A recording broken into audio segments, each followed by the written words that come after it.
All right, here we go. It's episode 55. Is it 55? Did I fuck this up again? Probably. I don't know. I think I did. It's episode 58. Why does it say 55 on there? I changed it on the thing.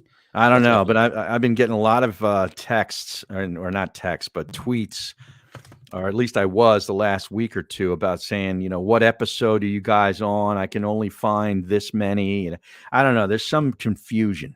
Yeah, well, going I've on. had some issues with upload Ah, through Simplecast, and there's one that's missing.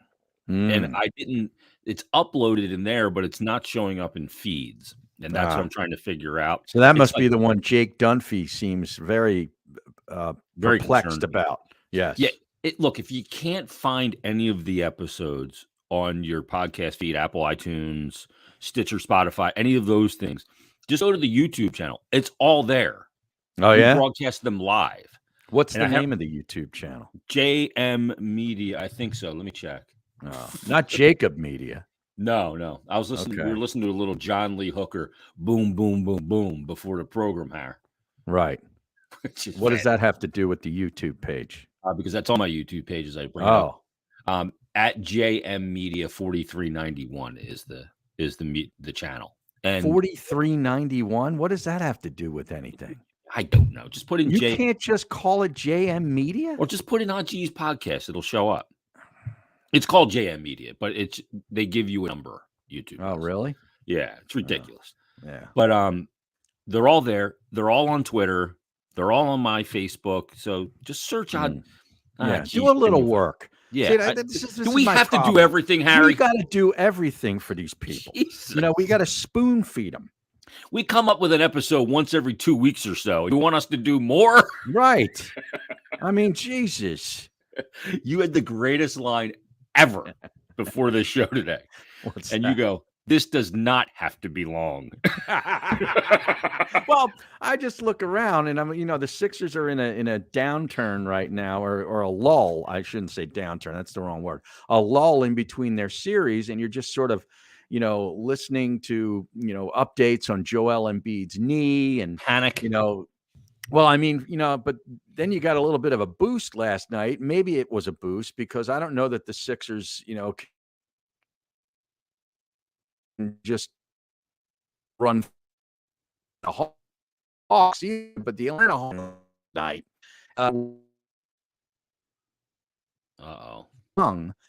What?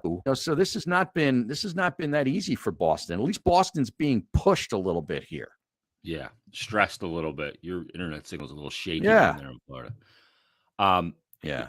The thing is you would think, and I get it in this situation, but you would think, Harry, that this is the old radio broadcast before television of the aliens are coming in regard to Joel Embiid's LCL. Oh, because people are fleeing cities, Harry. They are panicked in the streets. Is that right? Because I'm down here in Florida. I don't feel this. I don't hear it. Yeah. But Game 6 in Atlanta now coming up. If Atlanta wins that, man, you do not want to go to a Game 7 in the first round of the NBA playoffs as the high seed, because anything can happen. And all the pressure is on you. This Atlanta team, I don't think they really fear anybody. That, especially that kid Trae Young, he doesn't fear anybody. What, did he fear the Sixers 2 years ago, Harry? When that's what I'm saying. Well, Huerter had the big game. Remember that it was the Huerter game, who's now with Sacramento, making noise out there in the West. I've been enjoying, the NBA playoffs. It's hard for me to see the games nightly here because my mom doesn't get these sports packages. She doesn't have the access to. So I got to go out to this bar. There's a bar about 2 miles from here called Gators. And it's like in this, right next to the Publix supermarket. So it's like very easy to get to. And I go roll in there, and then I roll in. I've been to this place twice, and I'm immediately telling the girls who work there, all right, we need this on this channel, on this state, on this screen. Directing. And I'm directing and basically, producing the nightly NHL and NBA entertainment. Yeah. Based on a tiered ranking system. Exactly. I'm telling the girls what to do. It's pretty funny because you also have to have the Tampa Bay Rays on who are actually, great right now. I think they're like 21-3 or something. Yeah, it's ridiculous in baseball to start things off. But you come in there and there's like rodeo on. I'm like, what the fuck is going on here? Yeah. The NBA's on, the NHL's on. The Tampa Bay Lightning have, just spit the bit against Toronto. They had a 4-1 lead the other night in the third period against Toronto. And looking to even the series at home, they give up 3 goals, unanswered goals in the third period at home, go to overtime and lose. That series is over. Yeah, they're cooked. They just don't have what they had before. No, but you got to give Toronto credit though. Because Toronto has been a team that has just, underachieved, I think is a nice term over these last couple of years with a pretty good squads, right? Great team, Harry. They would have won a playoff series, I think, since 2004. That's unbelievable. That's unreal. Think about like that. The Yankees not winning the playoff series since 2004. Because they basically carry the flag for the nation. In that sport. In their sport, they are the team. They, like you say, the Yankees. Yeah, exactly. And the pressure that is on them each and every year, to advance. And it looks like they're going to at least advance to the second round. So that was on the other night. And then because I went there to watch the Heat Bucks series because I'm very interested in that series. And I'd love to see the Miami Heat be able to do it, take them out because I'm a Sixer fan. So I'm sitting there watching, and Jimmy Butler is just carrying the team. I mean, he's basically scoring, half the points. And they're down 9 with about, 6+ to play. And they hadn't looked good. And I'm like, man, I don't think they're going to be able to pull this off. So I leave and I go home. By the time I got home and got ready for bed, I checked my phone. They won the freaking game. And Jimmy Butler went off. If you didn't think he did enough up until that point, he was unstoppable for the final 5-6 minutes of that game, just hitting jump shot after jump shot, 3-pointers, you name it, and willed that team to win. Now they're up 3-1. And by the way, Giannis played in that game too and was good early. He had like 17 in the second quarter and like 9 rebounds or something. It's not like he played poorly. So that's a huge win. If they can get that, well, they'll get it back home for a game 6. They got to close it out in game 6. I don't think they're winning game 5 on the road. But what a series that has been. Jimmy Butler, man, I love that guy. There's those guys in sports that are just total gamers. Yeah. In those situations, like, okay, I don't have the requisite pieces to win this game and get us back. So you know what? I got to do it. Right. And doesn't have any problem taking that on. And that is just like the guy's like, give me the fucking ball. Like enough of this passing it around. Just give it to me. And they don't have a whole lot when you really watch that team. No. I mean, I know Hero is hurt and that's a big loss for them because he can at least shoot. But when you start looking around at what they have to help him out, it ain't much. Yeah. And that's why they'll run out of gas. Well, eventually, but I think they can. I think they can win this series. They can get, if you're up 3-1, you can win. Yeah, you're up 3-1, Harry, you can win. You should win. But think about Adebayo. I mean, he's a very athletic player, but still unpolished. Kevin Love, long in the tooth, can give you something, but you can't really rely on him. This guy, Gabe Vincent, they expect to do a lot of big things, but you start looking at it down the line. I'm like, how are they doing this? Yeah, they got a great coach. You're right, though. Spoelstra's a great coach. Eric Spoelstra, you got it. You can't go to game 7 because then all the pressure does transfer to you because you're up 3-1. Right. And now you're on the road. That's a tough spot. Right. A lot of teams have been in that 3-1 situation, and if they get to a game 7, it's tough. That's a tough spot. I mean, like this 2 weeks of the year, Harry, is some of the best in sport, and I'm glad you're down there teaching those people in Florida how to get the sports going. I mean, you can't on the TV, you can't have, the Minnesota Wild Dallas game over the Bruins Florida Panther game. Right. That's got to be on the big screen with sound, not the Dallas Minnesota game. Not that that's not a good series. It is. Yeah. But you got to have a pecking order around here.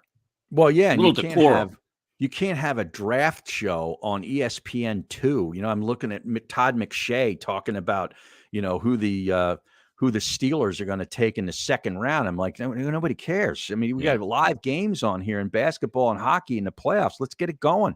I got to orchestrate this shit. Yeah, you're down there to teach, Harry. Frankly, exactly. Yeah, and Tom McJay's 17.6 mock draft show does not get precedent over the NHL or NBA playoffs. Yeah, and you talk about the draft, and I know we got the draft coming up tomorrow night, at least round 1, and then the rest of the weekend, Friday rounds 2 and 3, and beyond on Saturday. I'm looking forward to it, but if we were still back on the daily sports radio grind, can you imagine how much we would be churning this over and over again about the Eagles with the 2 picks? What do they do? Do they trade up with the 10th pick and try to get Jalen Carter, the big lineman out of Georgia?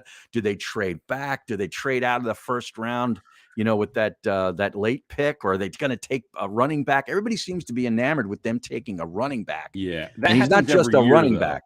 Right. He's a hell of a back, Bijan Robinson out of Texas. But I just take him back in the first round. Yeah, I don't see it with that 10th pick. I do not. Now, if he's still there for their second pick and they still have their second pick, then I think it's something you can do. Because you address a core value need with the 10th pick, i.e. a lineman. A lineman, yeah, like defensive lineman or offense. I could see him taking an offensive lineman. I think so too. That's what Baldy said the other day. It's probably going to be Skoronski, maybe if the kid from Northwestern is sitting there at 10, do you pass on him? I don't know that they do.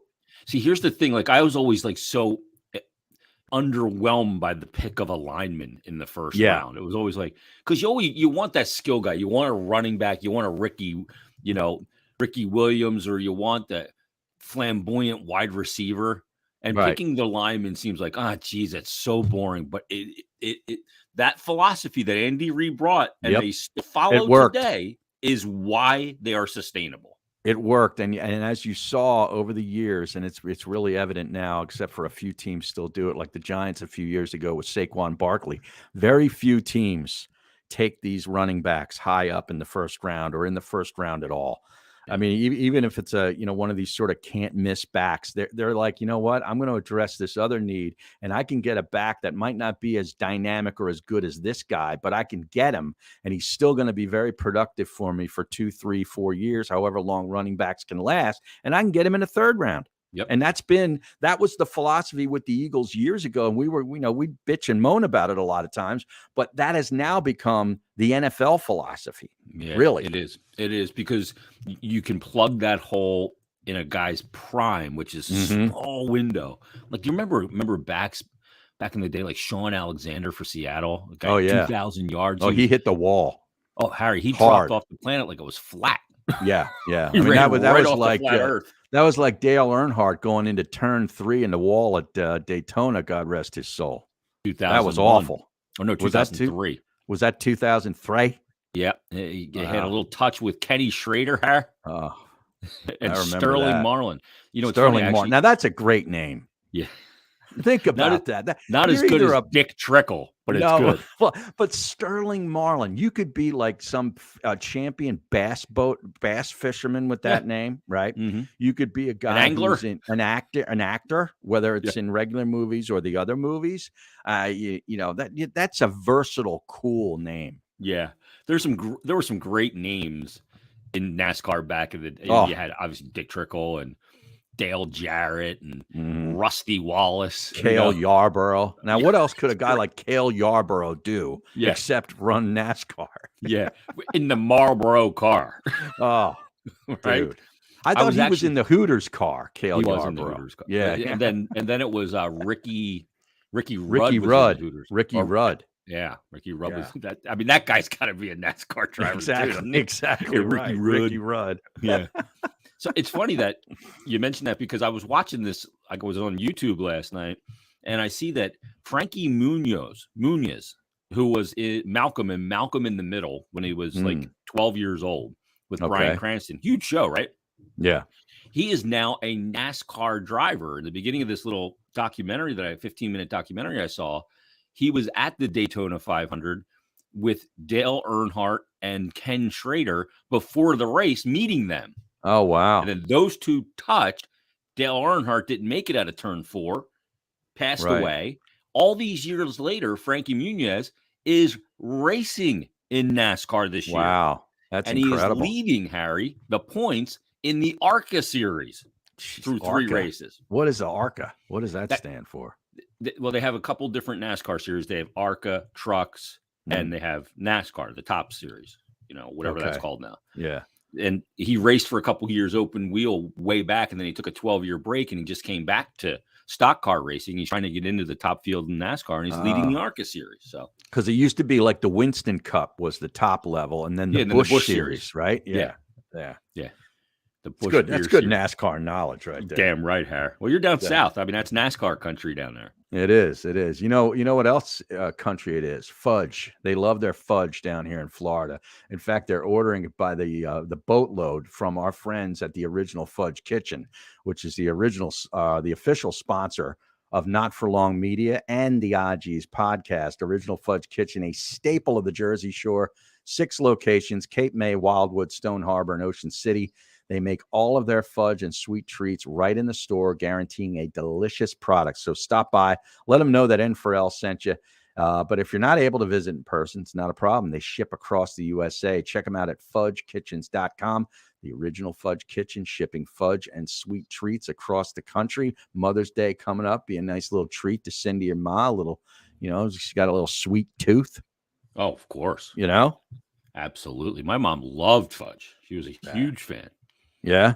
Yeah. Oh yeah. Big time. Especially the Fudge Kitchen. My dad grew up in Atlantic City. So, I mean, he was huge. Hold on a sec. I'm going to pause this because you sent me this video a couple weeks ago that you said in the text, we need this for the next episode. What is it? I forget. Some chick on TikTok. Oh. So let me bring this up, Harry. I'm not on TikTok, by the way. I don't even know how I saw this. It must have been tweeted. Yeah, somebody on TikTok. Exactly. It was tweeted, and you sent this to me. I don't know how you found it either. Yeah. But this is some broad here. Oh. Are you ready? Do you remember this? Yes, vaguely. All right, here we go. Bitch, listen. This conversation is inspired by my marriage and family professor. Let's just talk about the fact that women, because women are the main gender going through this thing called, so I go to work, but when I come home from work, I have a second shift at home, right?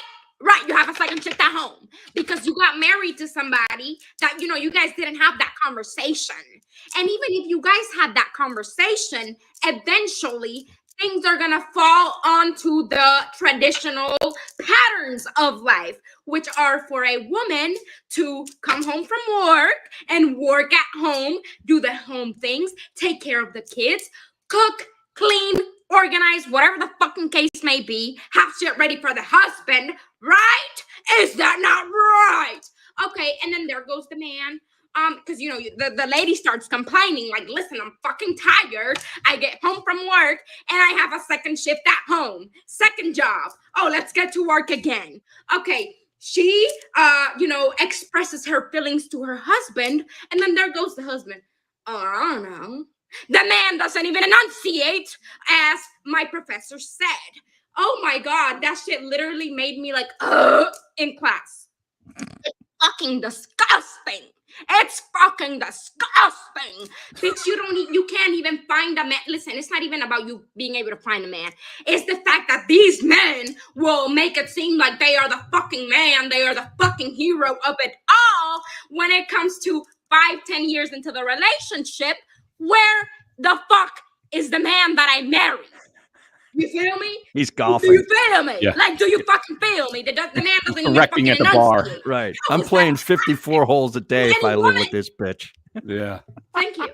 Isn't that great? I can't take her anymore. Oh, dude, she's so great. She's got to be an actor.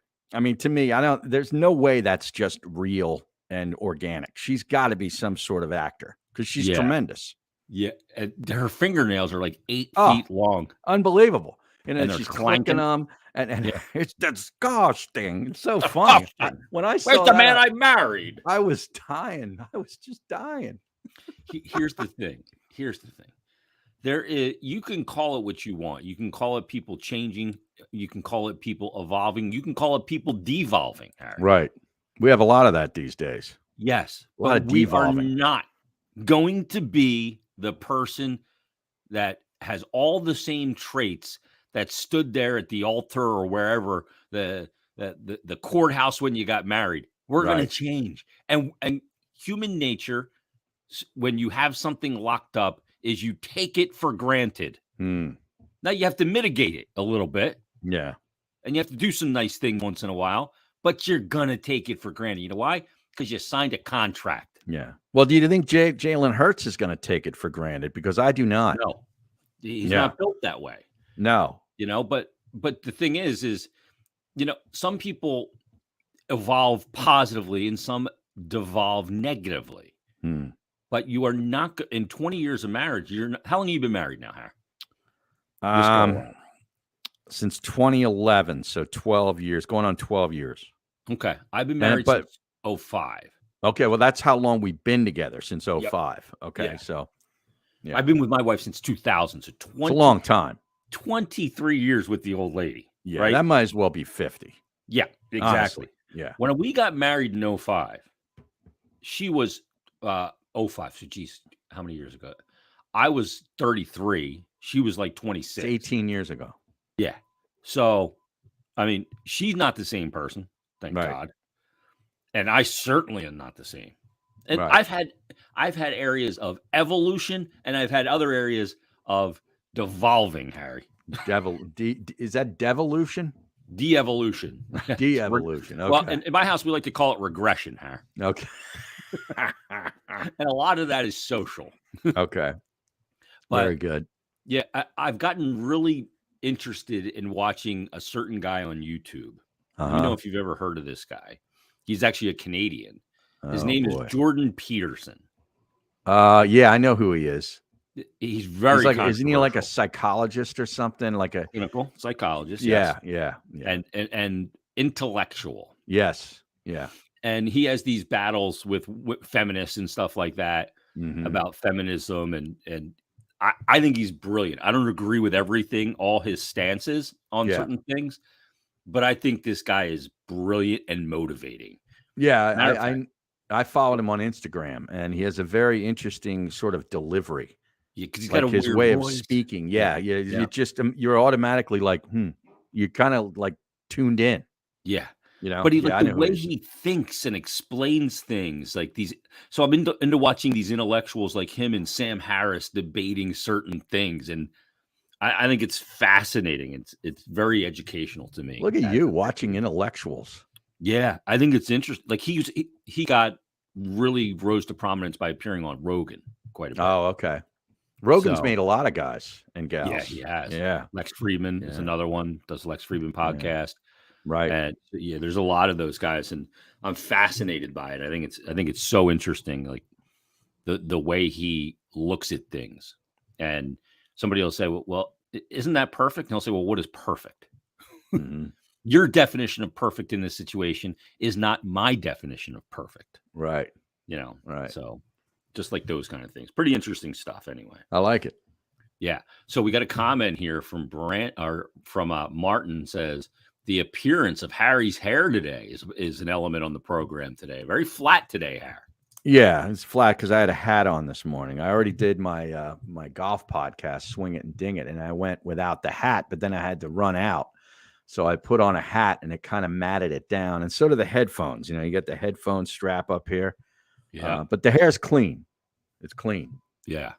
So speaking of hair, the old boss put out this Twitter thing about, he says, I know I'm not hot either way, but beard or no beard. So here is the old boss, Big Boss Nahagian. Oh my God. This is his definition of a beard. Oh my God. That is not a beard. A beard. No, it is not. That is a stubble. What's with the duck lips? Yeah. He went Fishtown Floozy duck lips here, Harry. I mean, here's him without the beard. Right. But he's really, got the furrowed brow. You see how he furrows the brow here without the beard? That's the Nahagian that we used to see a lot of, the furrowed brow. I mean, show sheet 10 minutes in, cleaning off his glasses so you see the full face. He's pulling up the sock there. Yeah, exactly. He always had these laying around, the glasses cleaner. Like, let me ask you something. Yep. He didn't take them off like Scott Pelley takes them off, like in 60 Minutes, and puts the the end in his mouth while he's trying to make a salient point. He would just take them off and just clean them right there in front of you and pull up the socks and retuck in the shirt. Yes. He would like jump. He'd do the jump tuck hair. You know who else does the glasses thing, and it fucking irritates the shit out of me? Who? Bryant Gumbel. That's smug. Oh yeah. Let me ask you about. Yeah. You know that thing. Yeah, he's a little bit smug. Oh, a little bit. Smug. Yeah. Oh, his delivery just nauseates me. But so did you vote on the beard versus no beard? I mean, did you take part? I don't think he put up a poll. But see, the real reason I wanted to show this is what you talked about. How about this 1992 flat top he stole? Oh, look at that. Yes. Thing. Classic. I just wonder because, San Francisco, that area is very expensive.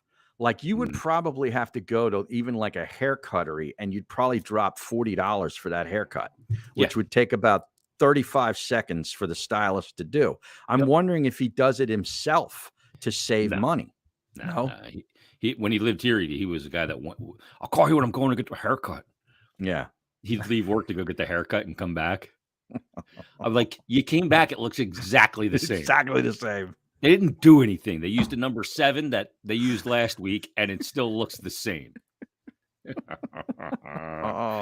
What a beauty. He's kicking ass out there, though. I saw him. About, when I got here, people said I would never beat KNBR. We've beat him 10 of the last 12 months. Yeah. Well, that's why he's always rooting like hell for the Warriors. Yeah, because they got him. They got him. Yeah. It's like, who's kicking more ass, him or Nick Cale? Has there been a poll put up on social media regarding that? Oh, I don't know. Question. I did notice that in the comments of Nahagian's tweet, there was one that said, it has the thing that says there's a comment here of someone you have muted. So I'm like, I wonder who commented on Nahagian's thing because I muted him a while ago. And I clicked here to view the comment anyway, even though I muted him, and it was Nick Cale. There you go. Yeah, I muted him too a long time ago. And that's why I'll get texts from him when he thinks that he's tweeted something real clever. Go tweet. He'll send me a text that says, think about that. So he's like asking me to go seek out his tweet. Yeah. Who does that? Who has time? I don't know. He's asking I muted him. Take 6 steps. Just put the link in your stupid tweet in there or a screenshot. Exactly. Just copy it, screenshot it, whatever it is. If I must see this right now, but he's probably sending in his resume to Fox News right now to take Tucker Carlson's place. Yeah, I think you might be right, Harry. Wonder if he's going to get an interview with Rupert Murdoch. I don't know. Amidst a lot of scandal over there. Rupert's kids who are basically running the place. Wow. Yeah. It's a mess over there right now with everything going on. I mean, they fired him and all kinds of shit. But Nick checking in. What up? What up, Nick? Nick, is that Nick Defray? Is that how you pronounce it? Yeah, that's a very familiar name. I've seen that guy on social media all the time.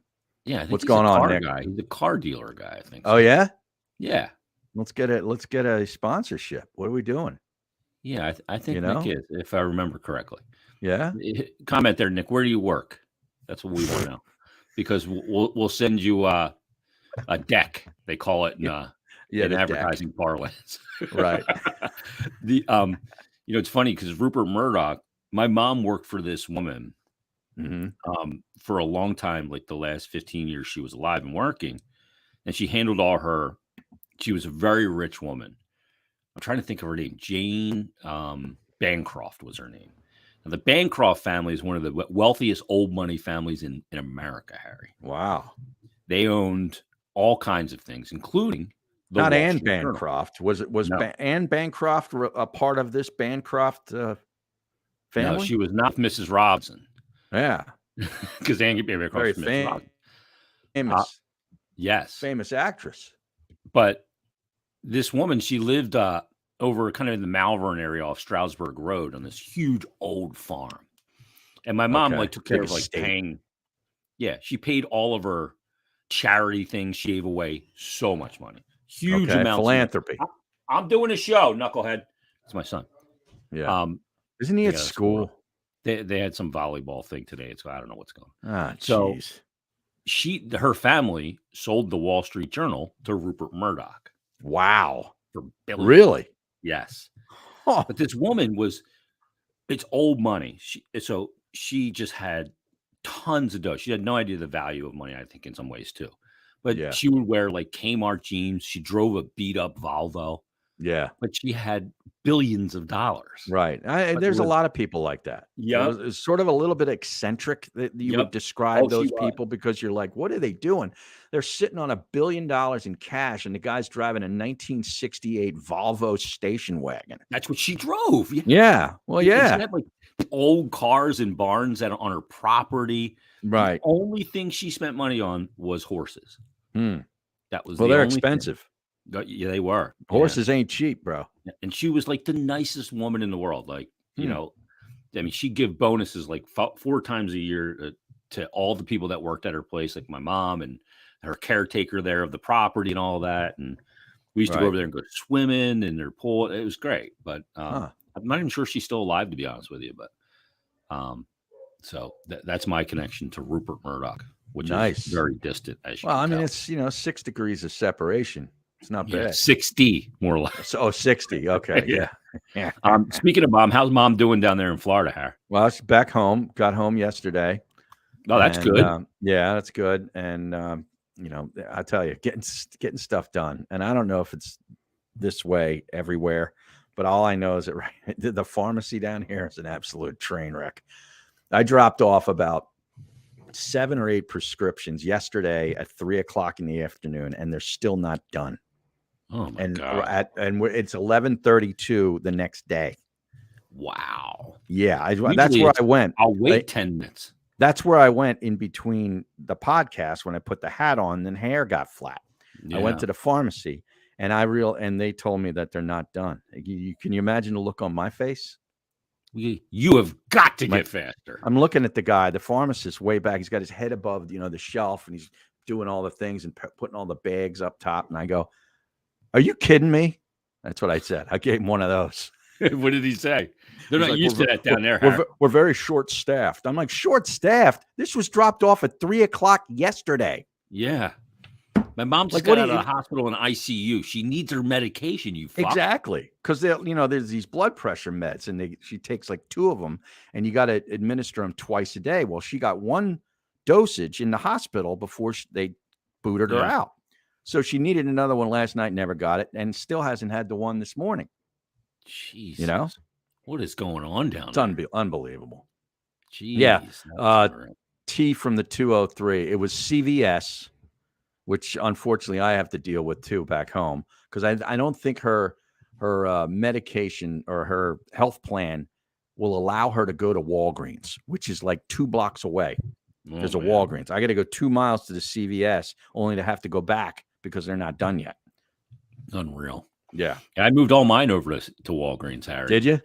Because they were not ever out of stock of the Adderall. Yeah, CVS was always out of stock. Yeah, it's always a nicer store too.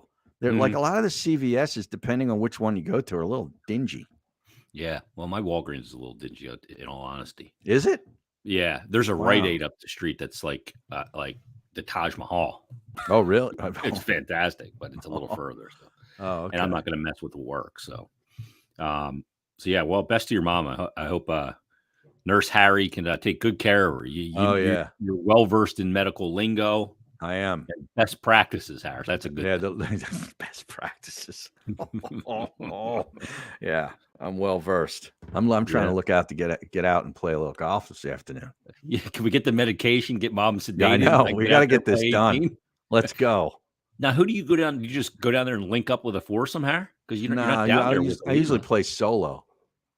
I usually play solo because in the afternoons it gets pretty hot. Most of the guys who play will play in the morning down here, so it's kind of wide open in the afternoon. Yep. And so I probably just go by myself, get in a cart, and zip around. So is there some good tracks down there in your area where mom lives? There are, but not the one I played yesterday. Yesterday was the first time I played since I came down here. Might have been the worst golf. Not might have been. It is and was the worst golf course I've ever played. Really? There was no grass. Burned out. Burned out. It was just like I played it from the blues, which were the back tees, 6,600 something. So I'd hit a drive and I drove it really well. Every shot was like a 6-iron in from sand. Like the whole fairway was like a fairway bunker. Wow. There was no grass. So you're hitting out of this like dark, like soft sand. Jeez. Every shot. Did you let them know when you went to return the car? No. About the rules learned, of irrigation. I learned a lesson. I'm just not going back. That's all. Okay. Well, you should have done their members a favor and taught the gentleman about proper irrigation of the fairway. There are no members. It's a public place. It was like $35. I guess you get what you pay for. Yeah. What are you doing going there? But I'm saying, up where I'm from, where we're from, like you could play a nice public golf course for not much more money, and you have grass. Yeah. Wow. Seriously, there's some really good ones up around where we live. Yeah. And there's good ones here. This was just not one of them. I took it because it was right near the hospital, and I knew that she might be getting out yesterday, so I didn't want to be too far away. Yeah. And I got the call when I was on the 18th fairway, so I was almost done. And I'm saying, yeah, I'll be over in 10 minutes. Yeah. So once I two-putt this green, I'll be over. Exactly. Yes. as you're putting on cement, basically. Now, when will you return back north here? Sometime next week, probably. All right. I have to be back for early May. May 9th, I got jury duty. And May 8th, I'm in a charity golf outing. Are you going to be one of the jurors, Harry, on one of the Trump cases? Yeah, I doubt it. It's Norristown. Unless he's going through Montgomery County court, Judicial. I will not. This is in Norristown. Okay. So. Just wanted to make sure. Yeah. You answer the jury questions properly to get on. Yeah. I could see you on a jury. Holy shit! I've been on a jury. Have you in really? Philadelphia? Yeah, I actually had to serve a day for a trial. It was no big deal. It was like a B&E or something. But I actually got called and actually they kept me. And I served, one day on the jury and it was over. So yeah, I do my part for civic duty. I'm not one of these guys that's just immediately, I got to serve for the jury. I got to get out of this. Well, you could tell them one thing to get out of it. I know. So what? I don't want to get out of it. I want to do something. Yeah, but you want to expedite the process. Exactly. Well, yeah, let's go. If this is 3 days, and I've missed 3 good. Yeah, if I've missed 3 good days of golf, when you get the jury deliberations, it's going in and going, what do you got? Right. For $9 a day. I think that's what they pay you. Yeah. That's a shit per diem. All right. Let's wrap it up there, Harry. We've gone way too long today. I know. This was supposed to be short. I thought this would be 17 minutes, not 38. 38 minutes. Yeah. All right. We'll be back next week. We'll see if Harry's back north. Best to your mom, Harry, down there in Florida. Well, we could do this on like Monday after the draft and do next week's show before I leave if you want. Yeah, absolutely. We recap the draft and, set up the six because the Sixers Celtics will be getting ready to start. Yep. So, we can do it before or after. It doesn't matter. That's the beauty of this. So you can just sort of set up shop and do it whenever you want. From wherever we want as well. We got the NHL draft lottery coming up as well in about that's right 12 days. Yeah. They're getting Bedard, Harry. I can feel it in my bones. No. Are you serious? Because I was talking to a guy the other night at that bar who's familiar with Philadelphia. I think his mom is up around where, the Philly area. And so he keeps in touch with that. And he was talking about the Flyers. And he was saying, look, I'm hearing that everybody thinks they're getting Bedard. I go, are you nuts? Well, they have a 6.5% chance. That's nothing. Lottery. Yeah. Well, the best team has an 18.5% chance. Well, he said the idea was that this would jumpstart a once proud franchise that the NHL wants back on the map. So basically hinting that it would be kind of fixed. Yeah, the NHL can't fix it. You don't think? Because if that ever got out, what would that do? It hasn't stopped the NBA. We've been dealing with that since the frozen envelope back in the 80s. Patrick Ewing. Yeah. I mean, come on. What better than a frozen envelope on frozen pond? Yeah. Well, it is observed by a member of each organization. And, and some accounting firm. Sure. that brings it out like they bring out the Oscar awards or something. Right. Or Ernst and Young. Right. Like it's just because it's an accounting firm means they can't be bought off. Yeah. Yeah. Okay. To me, that means they know the value of $1. If you're going to buy anybody off, find an accounting firm. Right. What accounting firm is it? Because that determines the price. Yeah, exactly. How big are you? Right. And what's on the line from a player standpoint? Because this Bedard's unreal. So, all right, we'll wrap it up there. That is episode 58. I did fix it in the title as well. Beautiful. So, everybody, thanks for listening. Thanks for watching. We'll talk to you next time on the